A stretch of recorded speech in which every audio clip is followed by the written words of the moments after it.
안녕하세요. 순서의 국어입니다. 오늘은 저번 주 시간에 이어서 비문학 정보를 요약하는 법 6번째 시간을 2018학년도 수능 부호와 기술 지문으로 한번 보여드리겠습니다. 먼저 앞에서 배웠던 것들을 한번 복습하고 시작을 해보겠습니다. 지문을 읽을 때 수많은 정보가 쏟아질 때 요약하는 방법은 크게 두 가지가 있다고 말씀을 드렸었어요. 첫 번째는 이제 글 안에서 어떤 A라는 대상과 B라는 대상이 비교가 될 때가 있잖아요. 그 비교가 될 때 공통점이랑 차이점은 파악해야 되고, 최대한 이거는 읽으면서 기억하려고 의식적으로 내가 노력을 해야 된다는 거를 말씀드렸었고요. 두 번째는 이제 이게 기술 지문이랑 경제 지문, 과학 지문이 더 유독 심한데, 어떤 식 또는 인과관계, 선후관계 요런 애들이 나올 때가 있어요. 또는 분수식 같은 애들.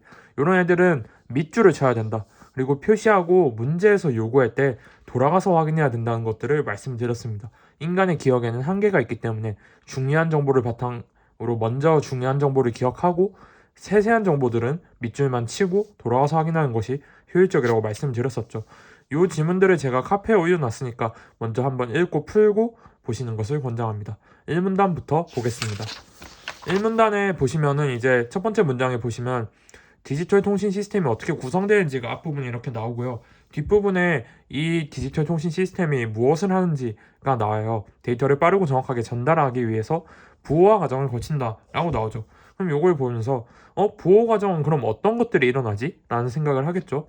그 뒤에 보시면은 뭐 데이터에 대한 정의, 그리고 데이터에 대한 예시, 뭐 정보량, 그리고 비트 수와 발생 확률의 관계 요런 애들이 나오는데, 사실 두 번째 문장부터 여기까지 있는 문장은 전부 다 약간 디지털 통신 시스템에서 일어나는 일들에 대한 상세 요소들 있죠. 뭐 데이터, 비트수, 발생 확률 요런 애들에 대한 상세한 정보잖아요. 1번 문장이 좀 더 주제에 가깝겠죠. 그래서 여러분들이 여기서 만약에 중요한 문장을 하나만 선별하셔야 되면 요 1번 문장을 고르셔야 됩니다. 그리고 1번 문장을 고를 때 요 앞부분 이 세 개로 구성되면은 그냥 대충 표시만 하시는 게 맞고요. 뒤에 부분이 훨씬 중요하다고 생각해야 됩니다. 왜냐면 요게 결국 부호 과정의 목적이잖아요. 전송할 데이터를 빠르고 정확하게 전달하는 거. 요 뒤에 있는 것들은 그것을 어떻게 하는지에 대한 설명을 하기 전에 기본적인 구성 요소들에 대한 설명을 뭐 데이터, 비트수, 발생 확률 이런 것들로 하는 거니까, 이 지문을 만약에 이 문단 안에서는 차이점이 없으니까 문단 안에서 주요 정보를 한 줄로 이제 적는다면, 펜이 잘 안 나오네요. 검정색으로 할게요. 디지털 통신 시스템은 데이터 전달을 위해서 필요하다. 근데 얘를 어떻게 할까? 라는 의문점을 가질 수 있겠죠. 이게 1문단에서는 해소가 안 됐잖아요. 그리고 여기 안에 나오는 기호 발생 확률이 높으면 뭐 정보량은 적어진다. 그리고 평균 정보량을 엔트로피라고 한다.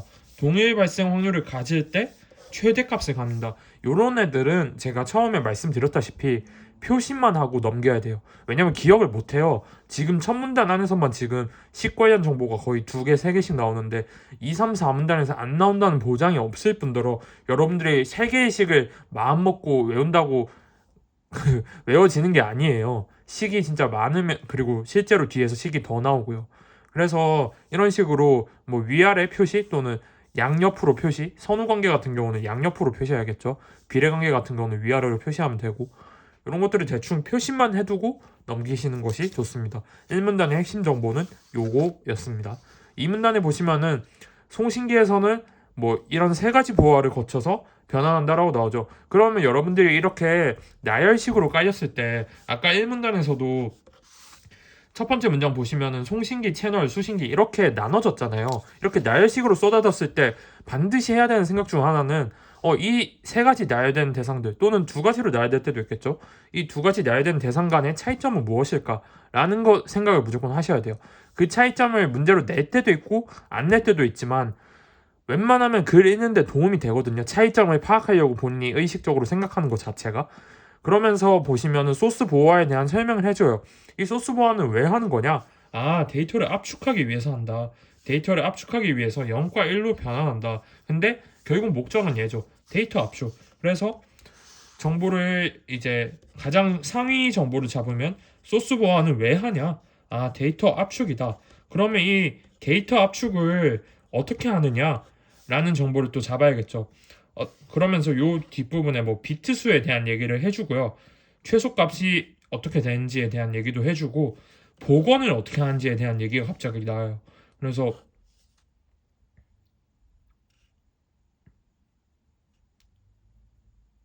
엔트로피에 대한 정보가 처음에 나왔고요. 두 번째에 나온 정보는 복원이거든요. 그래서 복원의 조건이 있고 엔트로피가 어떤 건지에 대한 정의가 이렇게 깔려요. 이 부분을 읽어보면. 그리고 뒷부분에 보면 그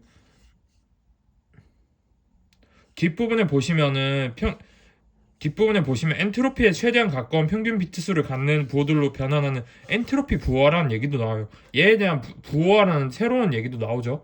그리고 그러면서 여기 이제 앞에서 비례관계 깔렸던 것처럼 여기도 뒷부분에 비례관계 깔리거든요. 여러분 여기 있는 정보 그리고 여기 있는 정보 기억할 수 있을 것 같아요? 절대 기억 못해요. 여러분들이 기억할 수 있는 정보의 한계는 여기에서 여기까지예요. 여기 안에 있는 상세 사항은 있었다 정도만 기억하지 실제로 어떤 게 있었는지 상세한 사항을 기억 못할 거예요. 절대 못해요. 왜냐면 정보가 너무 많으니까 1문단에서도 정보가 적게 나온 게 아니니까 그리고 아직 2문단이나 더 남았기 때문에 여러분들이 글을 읽으실 때는 이 가장 상위의 목적 그리고 그 상위의 목적이 갈라지는 2개나 또는 3개의 요소 여기까지만 외워야 돼요. 이 요소 간 차이점까지 잡으면 이상적이고 여기 있는 상세사항 그리고 여기서 파생되는 뭐 식들 이런 거는 외울 수가 없어요. 그런 것들은 문제에서 그리고 선택지에서 이제 판단을 요구할 때 지문의 이 부분으로 돌아가서 확인하면 된다는 지식이 있을 거 아니에요. 왜냐면 이쪽 정보를 다 정리했는데 이 정보의 위치 정도까지는 기억할 수 있거든요. 상세 내용 뭐 위에서 제가 표시한 것처럼 비례관계랑 반비례관계가 어떻게 되지? 이런 거는 못 잡지만 상세 정보는 이런 식으로 대충 날려서 처리를 해라. 어차피 기억하고 싶어도 못한다. 라는 얘기가 중심이었고 3문단으로 넘어가시면 역시 소스 보호화에 의해서 채널 보호화에 대한 얘기를 해주는데 채널 보호화의 목적은 이거예요. 채널 보호화는 오류 검출과 정정을 위해서 하는 거구나. 여러분 이렇게 읽다 보니까 아까 1문단 첫 번째 문장 기억나죠? 데이터를 빠르고 정확하게 전달하기 위해서 얘가 정확하게 해당하겠죠. 오류를 검출하는 거니까. 그래서 이걸 어떻게 하는데 잉여 정보를 추가해. 잉여 정보를 추가하면은 오류를 검출하고 정정할 수 있어. 또는 죄송합니다. 너가 3중 반복 부하를 하면은 그 3개가 숫자가 뜰 건데 그 3개 중에서 2개 이상, 즉 과반수에 해당하는 숫자로 그 코드를 처리할 거야. 0이 만약에 3개의 코드 중에서 0이 2개가 있으면 그 코드에 1이 섞여 있어도 나는 0으로 처리할 거야. 이런 얘기들을 해요. 이 얘기들이 받아들이기 어려운 것은 아닌데 예시를 많이 깔고 전개를 해서 정보량이 많아요. 잉여 정보에 대한 것도 자세히 안 나오다 보니까 약간 애매하게 남고요. 그래서 여러분들이 기억하셔야 되는 건 딱 여기까지. 여기까지만 기억하시면 읽으면서 기억하시면 충분합니다. 이 부분은 선지에서 요구할 때 다시 돌아오는 게 차라리 마음이 편해요. 다 기억하려고 하지 마세요. 4문단으로 넘어가면 이제 소스 보아랑 채널 보아 얘기가 나왔으니까 선 보아가 나오겠죠. 그러면 선 보아의 특징은 무엇일까? 선 보아는 이제 전송을 위해서 변환을 해야 되는데 그럼 변환을 어떻게 하는데에 대한 얘기가 차동 부호화예요. 차동 부호화인데 이게 되게 이해하기가 가장 힘들어요. 이 3가지 부호화 중에서 제가 이 수능을 쳤던 사람이거든요. 근데 가장 받아들이기 힘들었던 정보가 여기 나온 애예요. 여기 나온 애가 왜 받아들이기 힘들냐면 일단은 이 기준 신호의 개념에 대해서 이해를 해야 되거든요. 예를 들어서 여기 부분이 나오죠. 부호화 직전의 기준 신호가 양의 전압이라면 0110은 양양의 전압을 갖는 전기 신호로 변환된다. 이 부분 있죠. 이 부분 0110 그리고 양음양양을 보고 제가 했던 생각 있죠. 그러면은 숫자 자체로 판단할 수가 없네? 숫자 자체로 보면은 이 1이 같은 1인데도 하나는 음이고 하나는 양이잖아. 요 부분을 제대로 읽어보니까 변화가 있으면은 1로 판단하고 변화가 없으면 0으로 판단한다. 즉, 요 앞부분에 이제 양이 숨어 있다고 봐야 되고, 여기서 여기로 변화할 때, 여기서 여기로 변화할 때, 이 네 가지 변화에서 일어나는 것들을 다음 신호에 이제 숫자로 표현을 하는 거구나라는 거를 뽑아내야 되거든요. 근데 그걸 뽑아내는 게 이게 전제 정보잖아요. 물론 여기서는 직전의 기준 신호라고 말을 해주긴 했지만 앞에 이렇게 괄호치고 양이 들어간다 이런 식으로 지문에서 전개를 안 해주기 때문에 약간은 비직관적일 수 있단 말이에요. 여기 정보가 좀 받기 힘들어요. 1, 2, 3문단을 빨리 읽진 않더라도 정확하게, 그리고 4문단보다는 빨리 읽고요. 4문단에서는 시간을 좀 써야 돼요. 이 지문의 포인트는 4문단에서 시간을 써서 이 기준 신호가 앞에 존재하는 정보가 있음을 괄호쳐서 내가 써야 되는구나, 그리고 변환만 캐치하면 되는구나를 잡는 게 4문단 독해의 핵심이거든요. 근데 이것도 어떻게 보면 상세 정보 아니냐? 맞아요. 이 정보 몰라도 여러분들이 한 문제 빼고 다 풀 수 있어요. 그래서 제가 말하는 거예요. 보기 문제를 요새 수능은 옛날 수능이랑 다르게 비문학에서 가장 어려운 보기 문제 한 문제 또는 두 문제까지는 틀려도 1등급이 나온단 말이에요. 그래서 요 정도 수준으로 전제를 추론해서 풀어야 되는 보기 문제가 만약에 있는데 여러분들이 시험장에서 시간이 없다, 실전은 얘기를 하는 거예요. 실전적으로 시간이 없으면 금제 버리고 과감하게 내용 일치 위주로 푸세요. 그게 맞고, 아니다, 내가 시간이 그래도 현실적으로 풀 시간이 남은 것 같고 4문단을 한 두 번, 세 번 읽어서 이거를 찾아냈다, 이해를 해냈다, 그런 사람들만 보기 문제 풀 수 있는 거예요. 모두가 다 맞출 수는 없는 거니까. 그리고 항상 다 맞출 거라는 보장도 없으니까요. 그래서 뭐 1번, 2번, 3번, 4번부터 보시면요, 1번 답 같은 경우는 2번인데요. 답부터 약간 설명을 하면은 수신기는 부호를 기호로 복원하는 기능이 있다라고 나오죠. 여러분들이 하나의 선택지를 볼 때 이때 안에서 내가 기억나는 키워드가 있을 거예요. 지금 기억나는 정보들을 이제 제가 간략하게 써보면요, 소스부호와 채널부호와 선부호가 이렇게 세 개가 있었고, 그리고 디지털 통신 시스템의 목적은 데이터를 빠르고 정확하게 전달하는 거였죠. 소스부호의 기능은 압축이었습니다. 압축이었고, 채널부호의 목적은 정정이었죠. 오류 정정.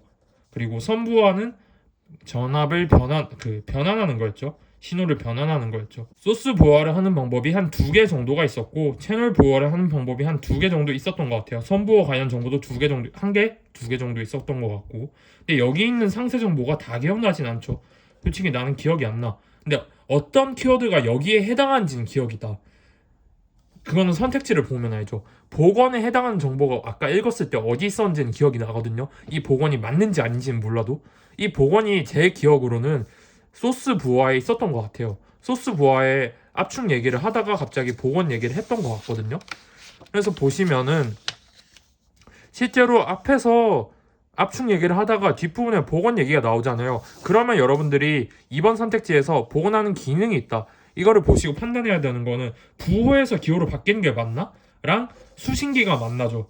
그래서 이 문단에 보시면은 수신기다, 그리고 원래 기호로 변환한다잖아요. 그럼 바뀐 게 부호잖아요. 앞에 부분을 보시면은 기호를 부호로 변환하는데 라고, 기호를 부호로 표현하는데 라고 나왔으니까 이거를 복원하려면 부호를 기호로 바꿔야 되니까 이 두 개가 맞아 떨어졌으니까 2번이 맞다라고 찍는 거예요.